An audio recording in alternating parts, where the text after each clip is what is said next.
Bhavatu Sahanau Bhunaktu Saha Vidyam Karavavahai Tejasvinavadhitamastu ma vidvishavahai.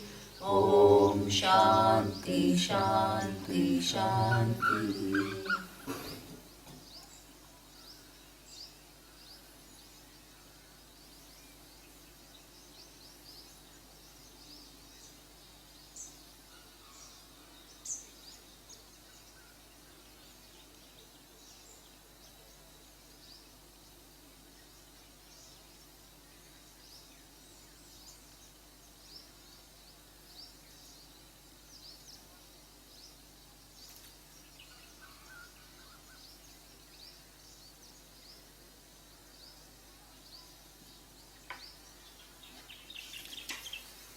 So we have seen that not only the normal human being, but even philosophers have an orientation that action is needed to do something, and how this is the false foundation based on which everybody lives their life. Now the next verse says, Kruti mahodadhau patana karanam phalam ashashvatam gati nirodhakam. Okay? So about this karma, further information is given. Okay? Not only it doesn't give us what we are searching for, but it takes us more deep into the entanglement in life. Okay? So what we have seen so far is, as we have seen, that we all do actions with something in mind as a result, and not everything comes according to our expectation. Okay? So there is one thing that we have to know, which is mentioned in the first verse, which says that where is the result coming from? Kartuhu agneya prapyate phalam. Okay? It is acting, the result of the action comes from a big law. Okay? What is this law? We call it law of karma. Okay? Now how does this law of karma work? So here the next it says, and how it then entangles us. So let's say today I understand, as we have seen, that what is right and what is wrong is something which is understood by an individual intuitively. Now a situation comes in front of me which calls for a certain response. So let's say that somebody I see fallen in the street, and I have a choice of just walking past, saying that, oh, I have this appointment and I have, so much work to do, and somebody else will take care. Or you can use your free will to take time to take care of this person. Okay? So that choice you have. If you make that extra effort, which is something which you need not, right? Then that is an action which is taken by you, and the laws will operate in a way that it will give you a result. The result are twofold. One is what we call drishta phalam, seen result, okay? Which means immediately when you extend yourself, there is some kind of a satisfaction. You feel good. You feel that you have done something right, okay? And that is an immediate feedback which is given by the law to indicate the nature of your action. But the law also gives you what they call adrishta phalam. Adrishta phalam is unseen result.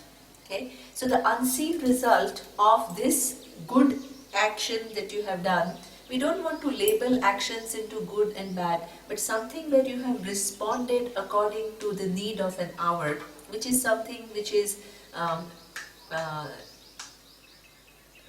somehow good on your part. That action will be rewarded what we call in a conducive situation in the future. Okay? This particular thing of carrying forward the result of the action is what we call punya, in the sense that something that you do right now will give result in punya, which is the unseen result of a good action, which will result in some kind of a positive situation in the future. Okay, so for example, at times you find that you need help, okay, and you feel that you are stuck. All of a sudden somebody will come and will be there for you. So that is, you don't know that, oh, I have extended my help to somebody when somebody needed it, and therefore this person is now coming, and it's not the same person, somebody totally different. Okay, so we don't know these kind of connections of why sometimes things are taken care of us. Things, many times, many of us are very privileged. We have got breakthroughs. People have recognized our talents, which has given us, very nice positions and all. Many of you, were working here and got some breakthrough and you went there. There are so many very talented people.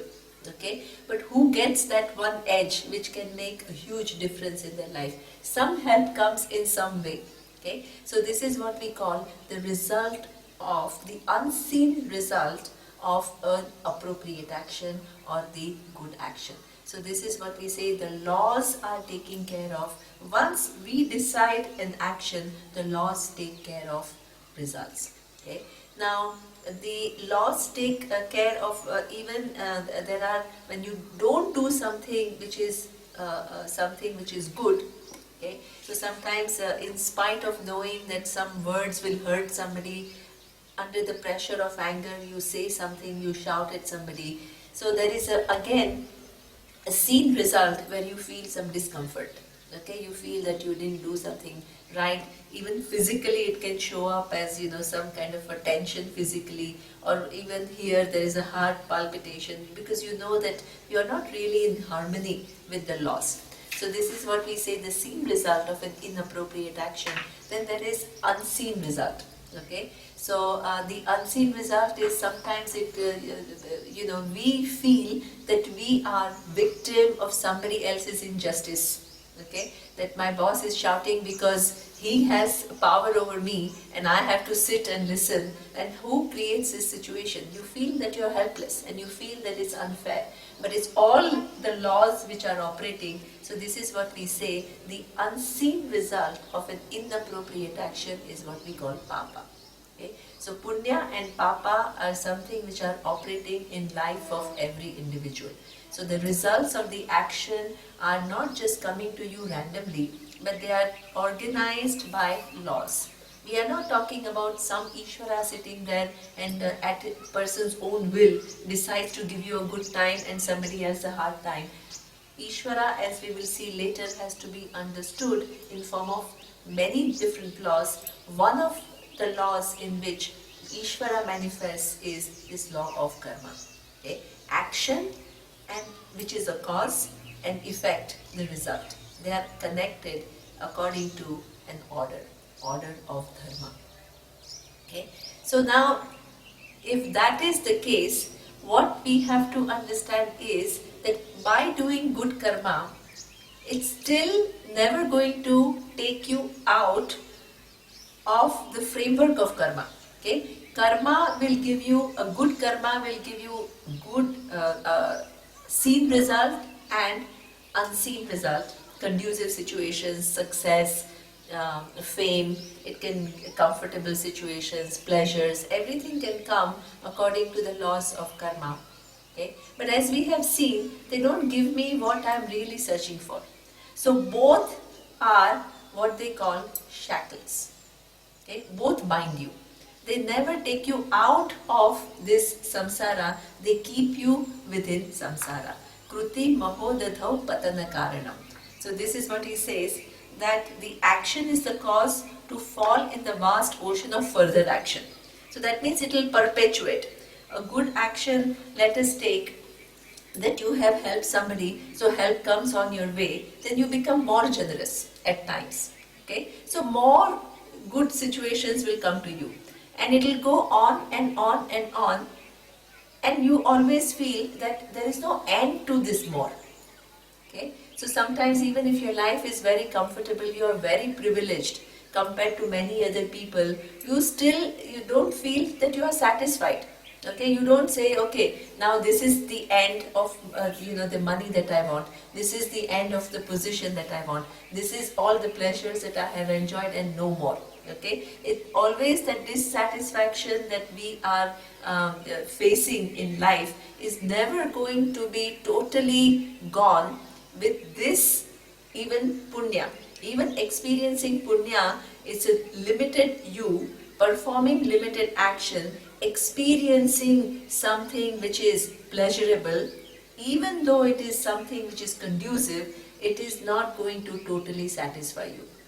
Okay? So that means this karma will continue to perpetuate your limitation.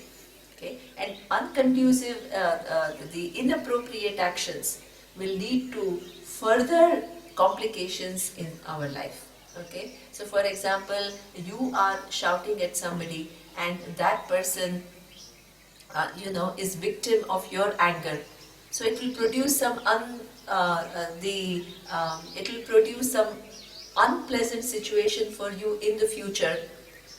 Then you will feel that things are unjust to me. You'll become more angry, okay, towards either the boss or the system or something, and then you make that anger even more further entrenched.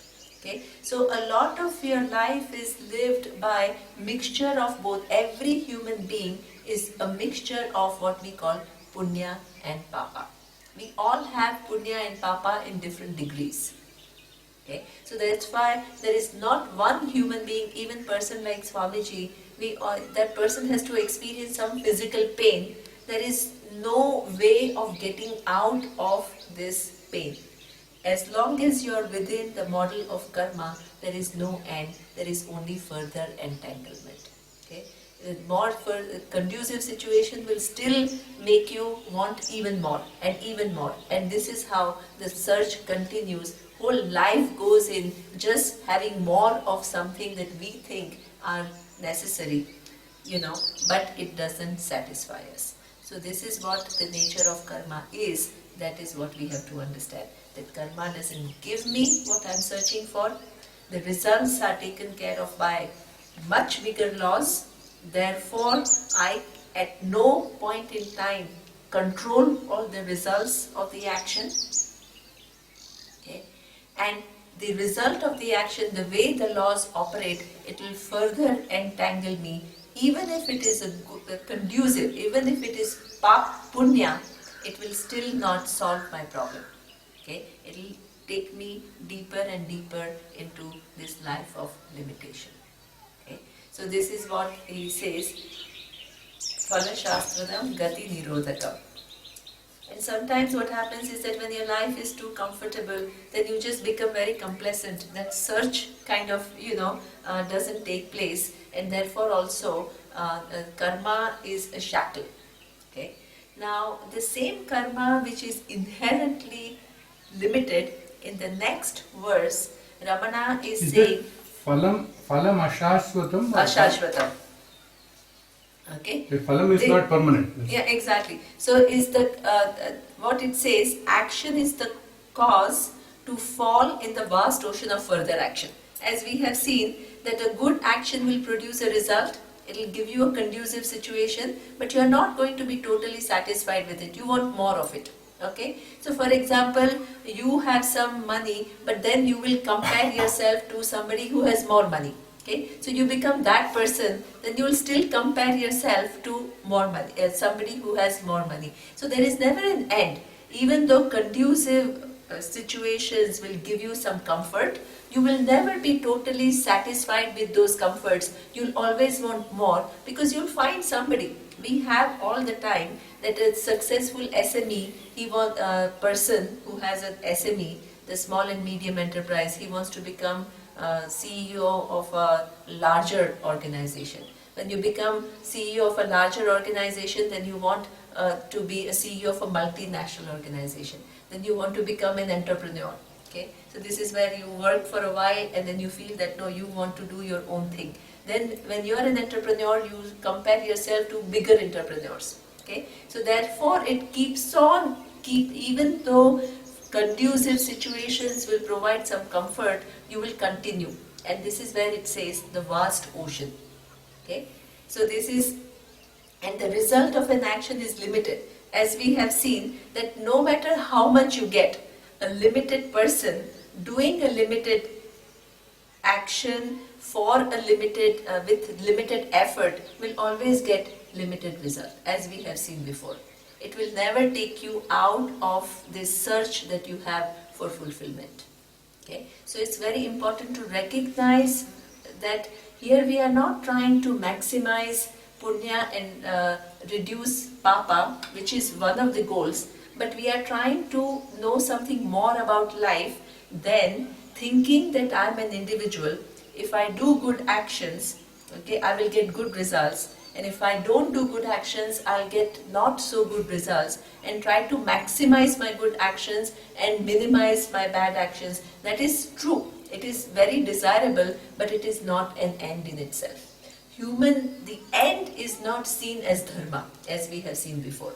Okay? It's a very important means to an end, but it is not an end in itself. Okay? According to the Vedic vision. So here it says that the result of an action is limited and hence is an obstruction to knowledge, which is the direct means for freedom. Okay? What I'm really searching for, as we have seen, is fulfillment. And no action will give me the fulfillment that I'm searching for, which we have seen in the previous class. Okay? What will give me satisfaction is questioning this very paradigm within which I'm working, that I'm a limited individual. I have to do something to gain something for my fulfillment. This paradigm itself, every pursuit is something which starts with this paradigm. Okay? And if you start with this paradigm as the truth, there is no solution. Okay? You have to question this very paradigm and say, hey, am I the limited individual? Okay? Is this reality about myself? Or is there more true knowledge about myself than what I start my life with? And everybody else starts one life with believing that I'm a limited individual. Okay? So this is what we are talking about here. Okay? So karma will not only not give you a solution, but because of the laws of punya and papa, will further entangle your life. Okay? More comfort. It's a kind of a, more wealth you have, more wealth you want to generate. More power you have, the more power. There is always a dissatisfaction. There was a very nice book by a French author which says that objectively, if you look at our life compared to 50 years ago, everybody's life has improved a lot. 50 or even 100 years ago, there was no electricity, there was no internet, there was no, all this information mobile phone, age. cable TV, Exactly, computers, nothing. Absolutely. Right? Absolutely. So that means, in terms of, if you just look at objectively, the access that we have on an average to all these different fancy gadgets is much more for everyone. Nowadays, even this auto people, they all have mobiles and all, It's not that only it's a privileged few who have all of that. But does it mean that as a society, we are all much happier? Not really. But have we really understood that? What are we still trying to get? We are still in the same frame of mind. Now I have iPhone 4, I want to have iPhone 5. We have not observed that, okay, we have had lot more than what anybody had in the past, and still it has not made us more satisfied. So this is not the direction in which we have to be searching. The whole of humanity is kind of gearing towards with the same mindset, that now I should have more. I want more. I have a TV, but now I need flat screen TV. Okay? I have a mobile, but I want iPhone. I have iPhone, but I want the latest model. Okay? Now it's same thing with reference to car. I have a local car, I want Toyota. Now I have Toyota, I want Lexus. So that kind of continues. It never ends. Okay? This is something that you have to recognize, that more we think, more of a given thing is a solution. But it is never going to be a solution. Okay? Once you recognize that, your search is not, the whole direction of search is not more of this, more of that, more of this. It is the very questioning that becomes that, hey, is this the right understanding that I am an individual and I need more of power, more of money, more of name, more of fame for my fulfillment? No. And karma can only get you more of this and more of that. Okay? Is that clear? So now, the same karma which cannot give you what you are really searching for, in the next verse it says that karma you can convert into something which is conducive for your pursuit. So the next verse says, Ishwararpitam nechaya krutmulam chitta shodhakam mukti sadhakam. Okay, so the direct translation is action done not out of longing and performed as an offering to Ishvara purifies the mind and becomes the means for freedom. Okay, now let us understand. This is something which we call in our Hindu, anybody who is a little bit familiar with the scriptures, what we call karma yoga. Okay, now karma yoga has to be understood very properly. So here what it is saying is that the same actions which actually will take you further and further into what we call the samsara. I don't want to use this word samsara because it is very negative, but it will keep you within positive and negative and positive and negative and continue to give you different permutations and combinations. A sort of whirlpool, exactly, like a whirlpool which will take you deeper. Here you can continue to do, because generally you would think, let me now leave karma because karma will not give me what I am searching for, and let me go to self-knowledge, okay, which is questioning my real nature. So what is the tendency? The tendency is to leave karma totally and go towards self-knowledge, because that is the means for moksha, the freedom that I am searching for. But it is not the case. Imagine you decide one day with all your positions and everything that, oh, now this life is not going to give me, I am leaving everything. Is this the right thing to do? And go, I want to go to Himalaya and I want to meditate and I want to know my true nature. Says that in fact it will not work if you leave everything because you think that, oh, you are disenchanted with the world. The world cannot give me what I am searching for, let me leave everything. This is what we call spiritual romanticism. Okay, that, oh, now let me go in search of truth, let me sit in a quiet place and let me come to know the truth. Here it says that will not work. Okay, in order for this inquiry about self to work, you need to have a mature mind.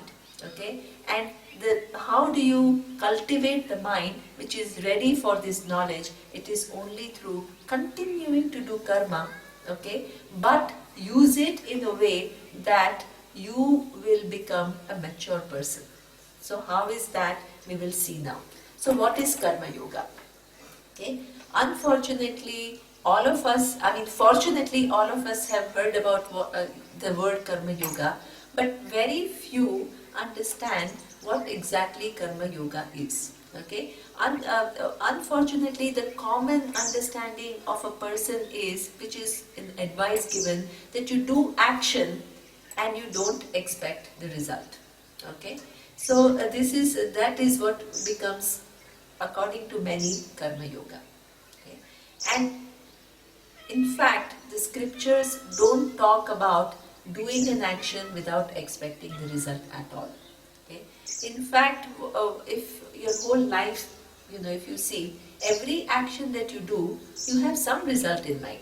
The very fact that you've come here making so much effort, you have some result in mind. It's impossible to do any action without expecting anything. Okay? When you come here, you expect to learn something.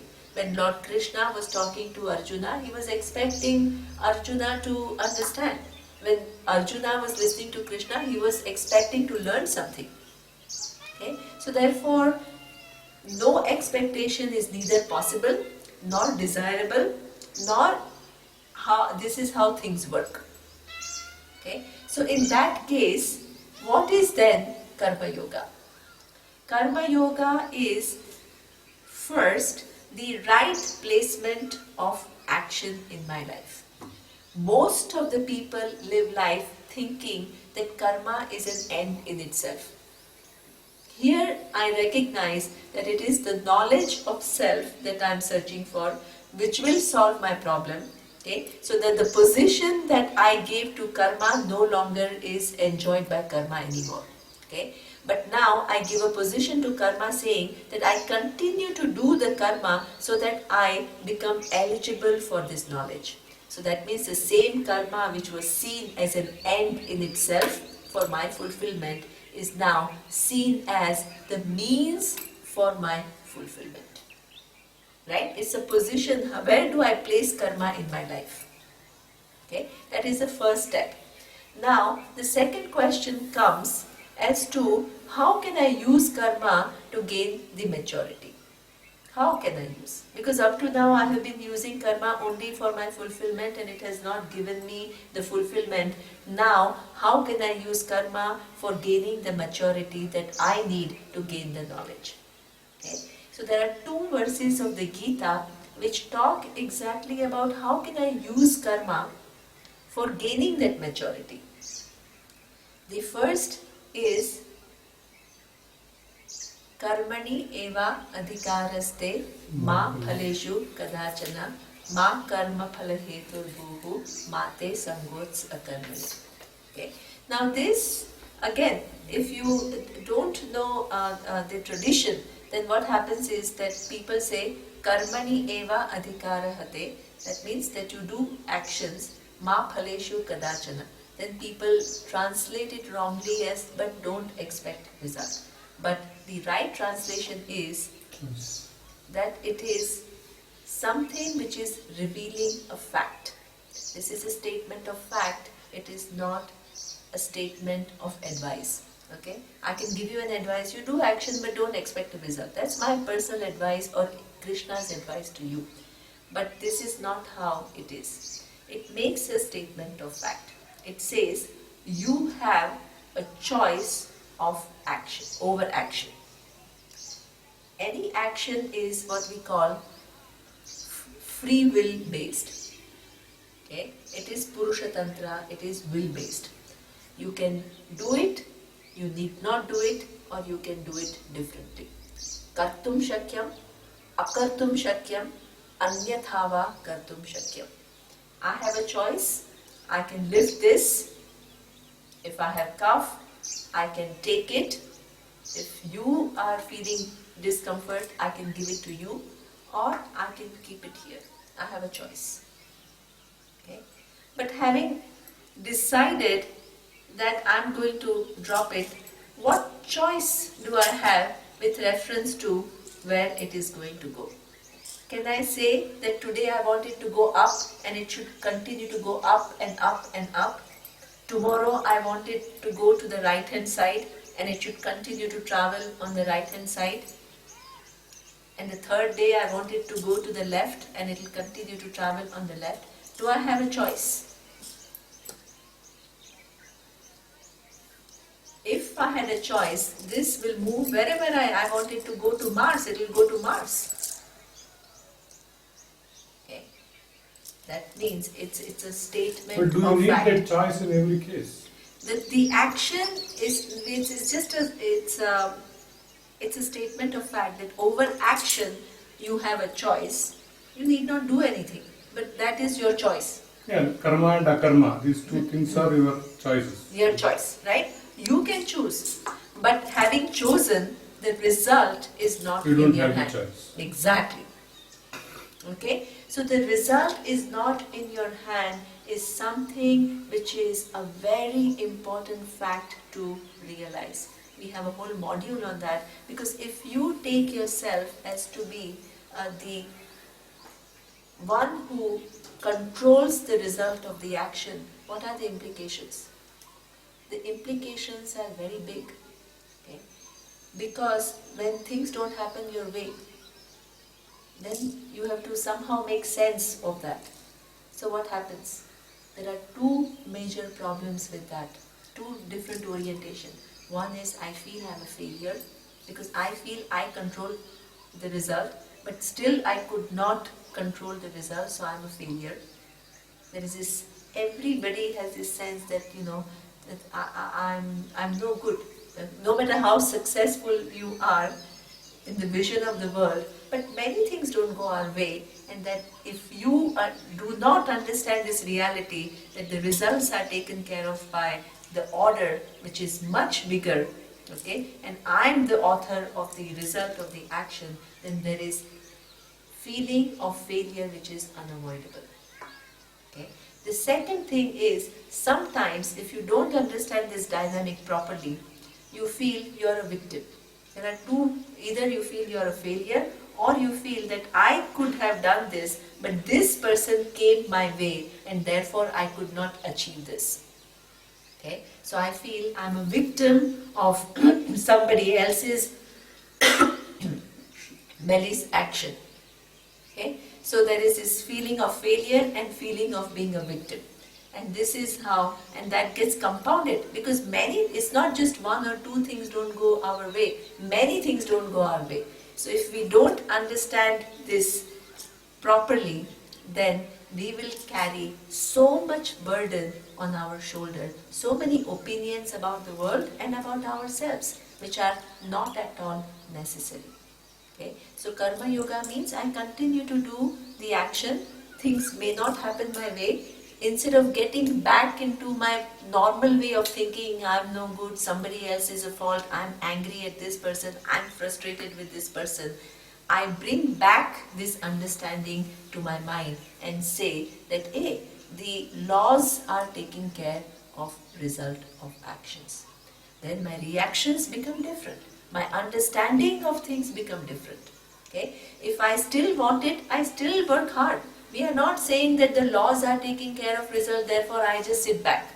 Because the laws are giving you results based on your actions. So if you want the results to be different, do things differently. Nobody is asking you not to do. Whereas your domain is the action and not result. So that way you continue to be proactive, do work for things that you want without unnecessarily be bogged down by result of action.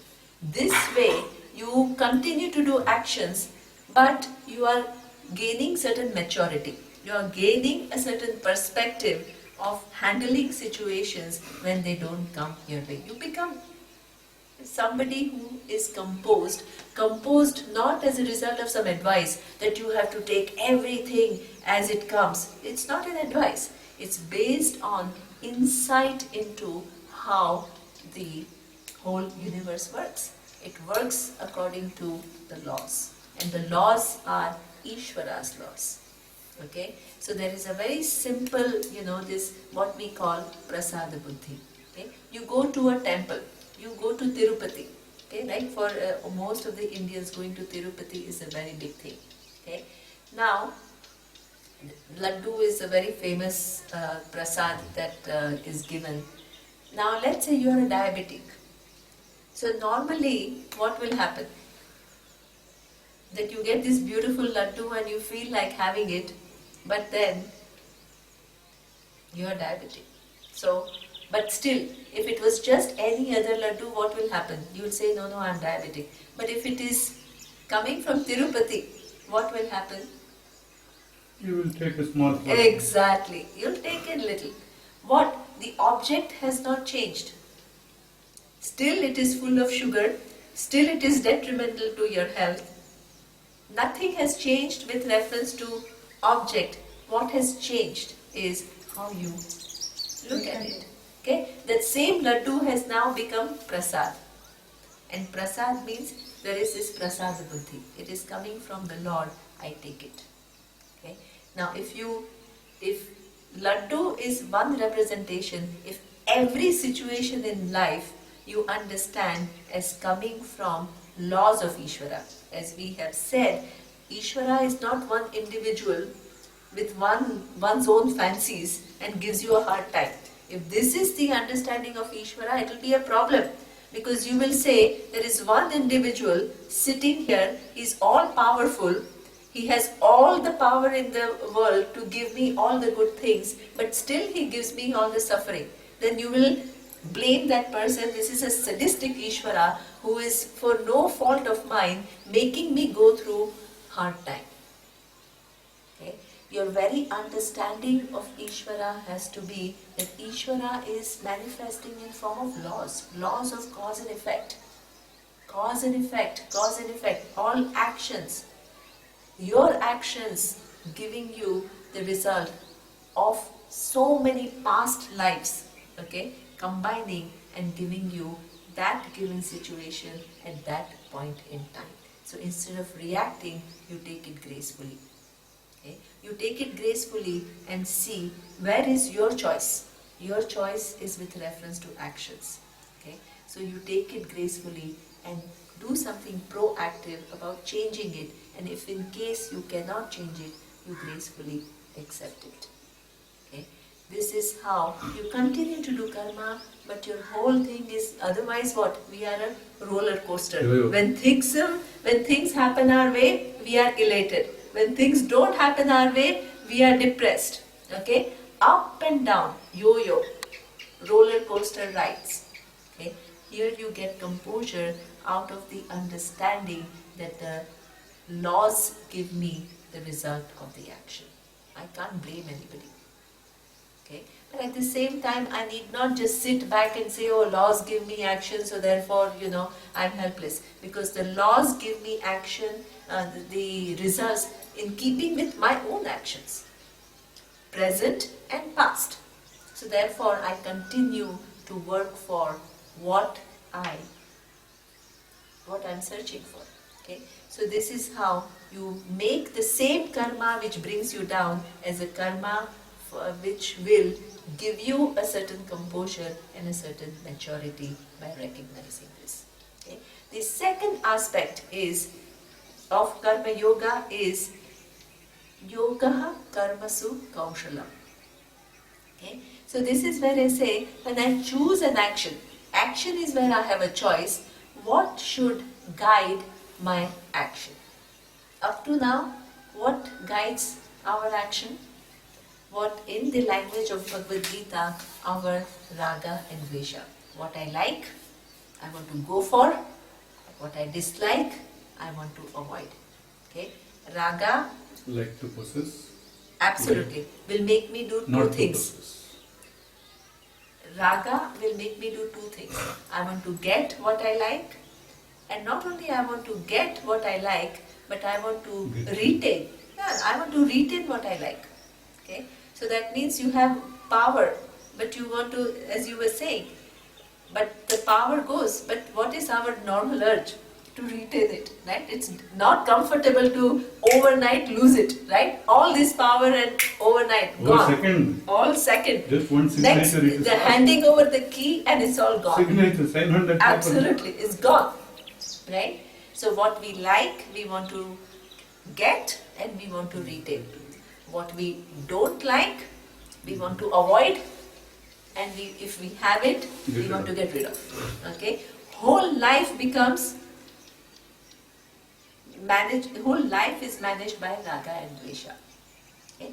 In some ways, there is nothing wrong in going for what we like and what we don't like, and avoiding what we don't like. That's natural.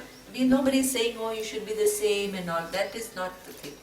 But when my like is something which is creating such a pressure, okay, that I want power at any cost, I'm going to get power, that becomes a problem.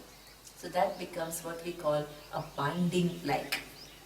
Okay? So this is how our whole life, we are not able to just keep a normal, healthy likes and dislikes and live the life. Likes become obsession. Then I need to have it. And at any cost, I will have it.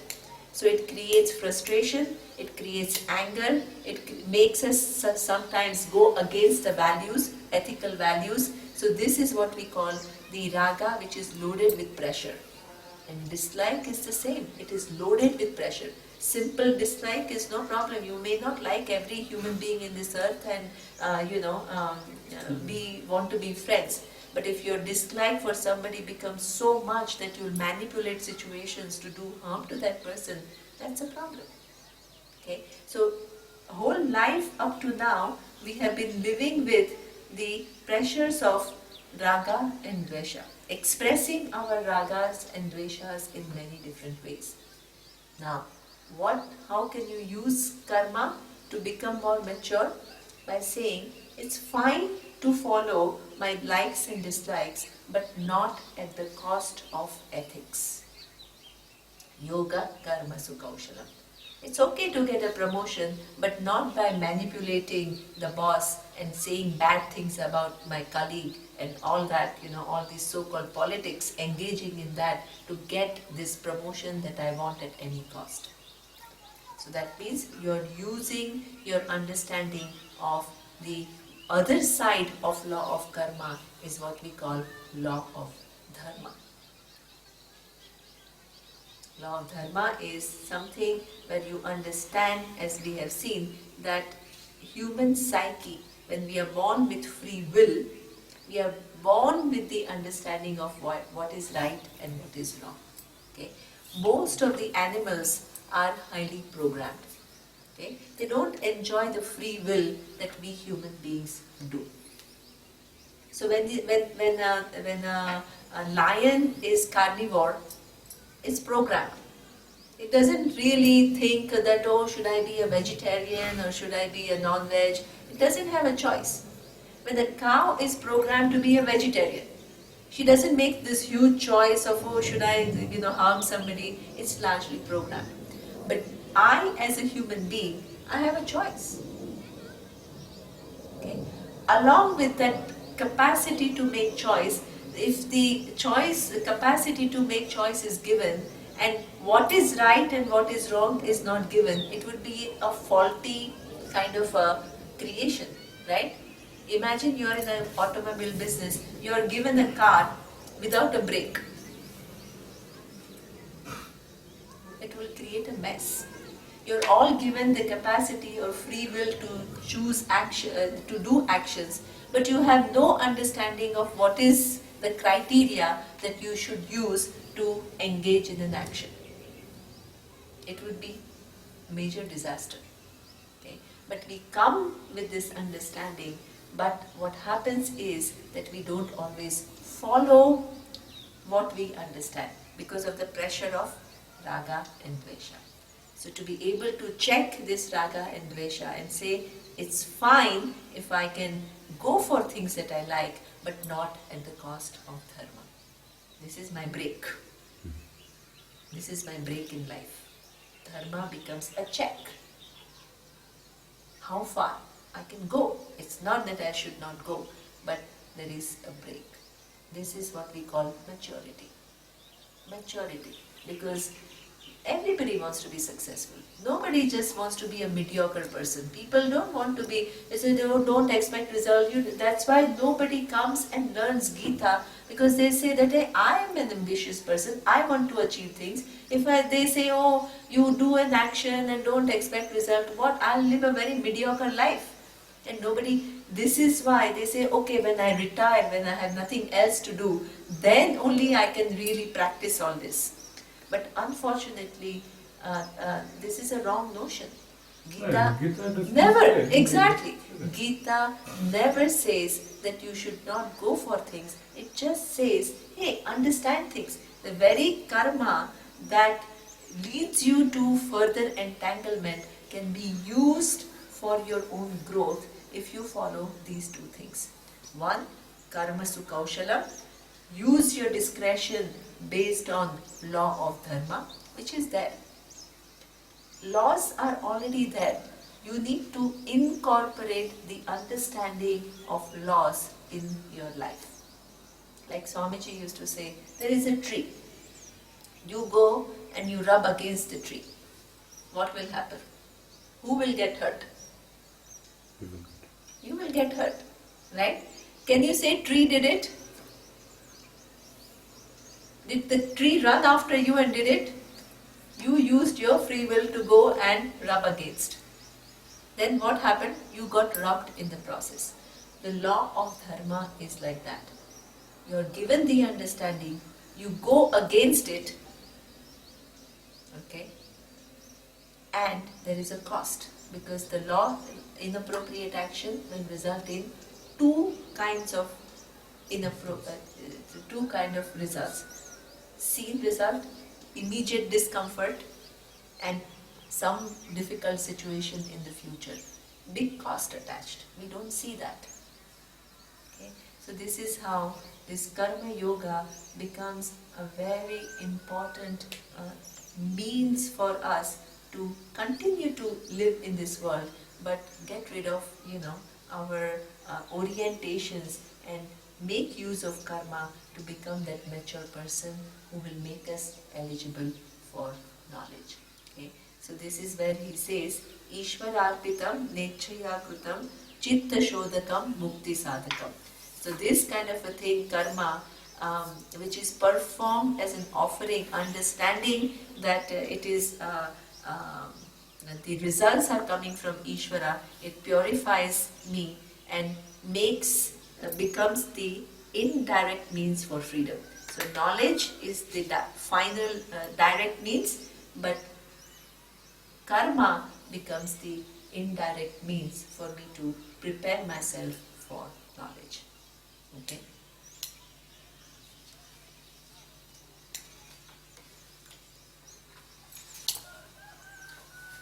Now, So you were talking about the animal being programmed. yes, Human beings are also, when born, they are programmed. there is some programming, but it's not totally programmed, because we all have free will. Okay, so that means that right now I can. This is much the later. situation. A child when is born, it can only cry if it is hungry. The mother has got a choice whether to feed the child or not feed the child. But again, This is true. That when is born, the human being is also programmed the same way as an animal. At a certain point, but what happens is that, and we are still programmed. It's not that we are totally free of programming. No, nobody is totally, that's why we are programmed, but there is a free will operating within that, right? Because this is why, you're right. For example, if you have done some crime, okay, many times in the court of justice, what happens is that if you are below 18, they say that your brain is not fully developed, so therefore you can claim that okay, you are not yet an adult, right? But over a period, you are insane. or you are insane, exactly. So it's true, but from the time of an adult life, all these laws apply. You can't take a lion to the court because he killed. This is what we mean, right? So this is why there is a certain free will involved in a human, and this is why what happens is that, why do they say, according to the scriptures, human life is the most privileged, human birth is the most privileged birth. Why? Okay? In fact, we have so much suffering. Sometimes if you see, the dogs are more compassionate than human beings, right? So why is human life, human birth is considered highly privileged? Because there is one thing which is very significant in being born as a human being, is the endowment of free will. Choice of free action. will, exactly. And that can lead us to so much. We can discover so many things in this universe, the Big Bang, and how the stars, how does the universe work.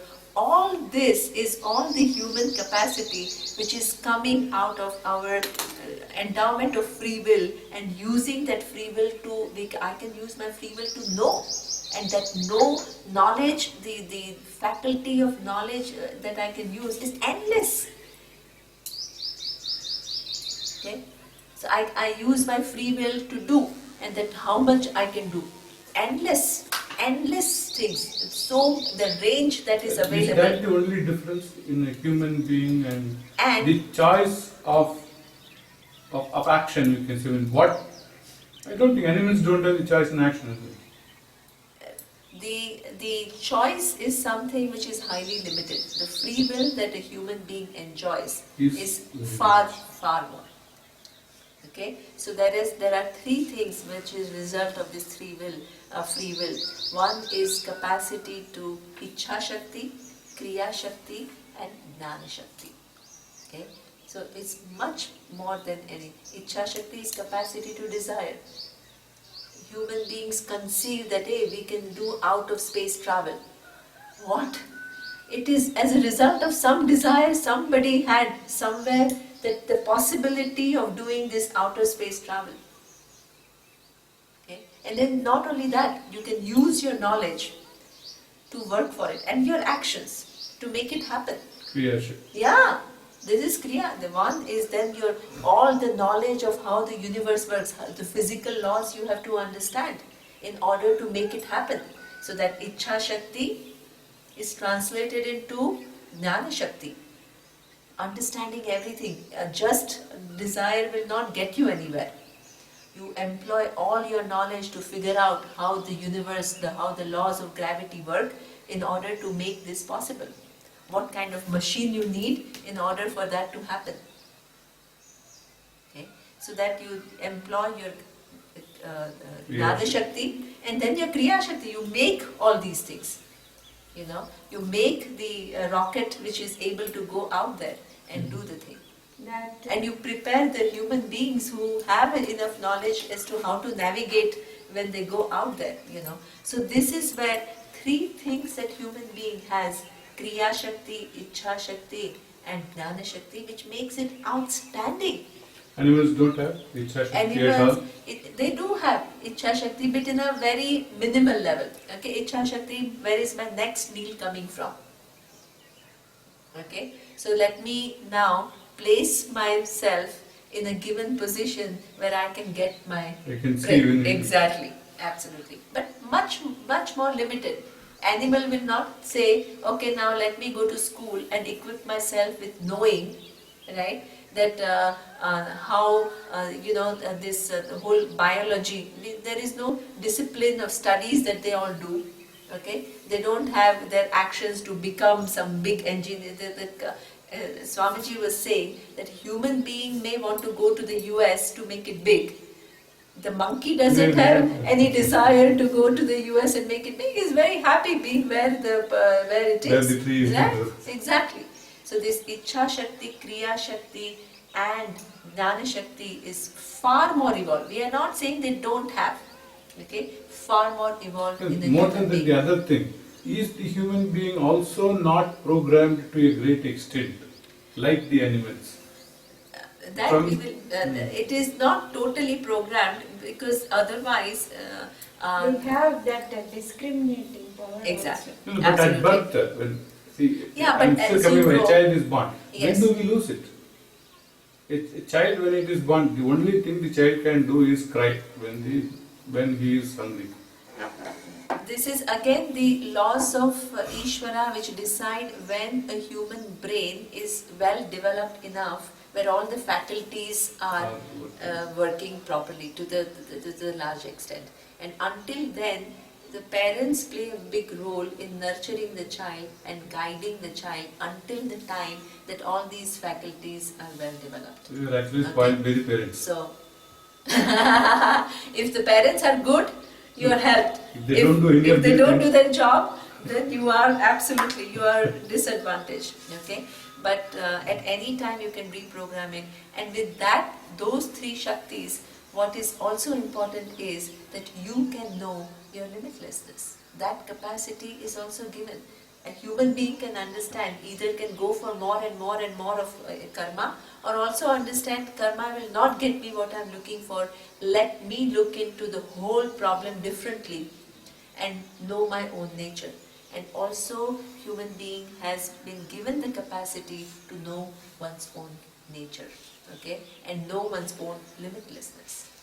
Okay, so this is why human birth is considered to be a highly exalted birth. Okay, not because we don't have challenges, but those challenges can lead us to search for answers which can give us the limitless. Okay, so this is what it says, that if karma is used properly, they help me to become eligible for knowledge, even though in themselves they cannot get me what I am searching for. Okay. Now the next verse we will see tomorrow. Okay, afternoon we will do the interactive session. Om Purnamadav Purnamidam Purnat Purnamudachyate Purnasya Purnamadaya Purnamevavashishyate. Om Shanti Shanti Shanti. Om Shri Gurubhyo Namaha. Hari Om.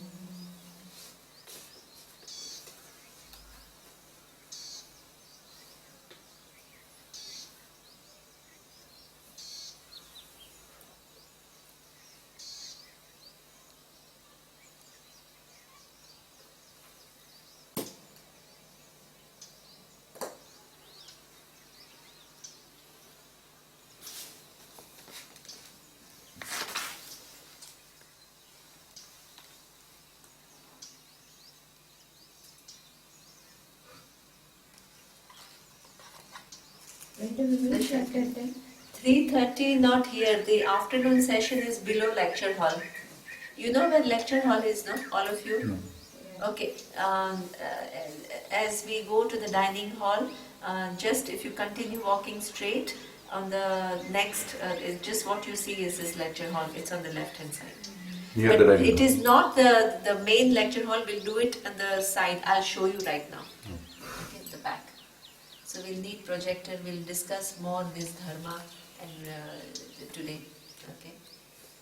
Yeah, that also Bhagavan has told Kim Karma, Kim Akarma iti Kavayopi Mohita. Who am I? No, but it is I good hope that Putra you need Mohita. to study Gita to get more understanding of everything. No, that's a capacity that is given to you. So Shankariji has got the penda for everyone. So please come and take it. This is nice. This is this special. That's a Dharwad